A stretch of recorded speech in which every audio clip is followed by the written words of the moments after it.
honourable member for Peterborough-Kawartha. Haas Acres has been operating their family farm since 1930.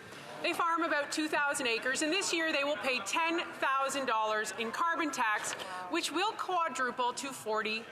Now, that may not seem like a lot to this Prime Minister and his trust fund, but it's a lot to the Haas family. So my question is, will the Prime Minister call Brian Haas? Will he explain to him how he expects him to pay this extra $40,000? Should he raise prices on Canadians, or should he cut production so that Canadians are forced to import food from foreign polluting farms? The Honourable Parliamentary Secretary. Mr. Speaker, just a few days ago, Conservative members voted against the interests of farmers. Just a few days ago, they also voted against measures to promote women's participation in the economy, against free menstrual products, Mr. Speaker, against funding for sexual misconduct investigation, and against subsidizing childcare. Mr. Speaker, what do the Conservatives have against measures that support women? Good question. The honourable member for Peterborough-Kawartha. Thank you, Mr. Speaker. Classic Liberal deflection. When they are down, they will deflect at every fact they can. These are the facts. Under this Prime Minister, housing prices have doubled. Under this Prime Minister, food bank usage is the highest in history.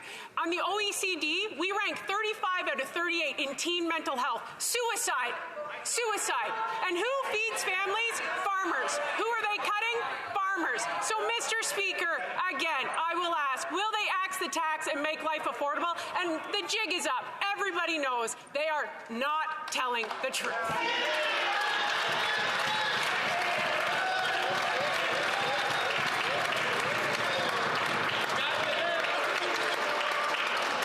Okay, this is my disappointed face. And we can't say whether someone's been telling the truth or not telling. Let's be careful on that stuff. The honourable Government House Leader. Thank you, Mr. Speaker. If they want to talk about deflection, it's because they don't want to talk about the vote that they took against the Canada-Ukraine Free Trade Agreement, Mr. Speaker. There's only one member on the other side who's had the courage of her convictions to stand up to the bullying, MAGA style of their leader, and that's the member from Lethbridge. I heard a lot of members try to say that they support Ukraine over the past couple of days, but actions speak louder than words, Mr. Speaker. Just a couple of days ago, they voted against Canada's NATO mission in Ukraine.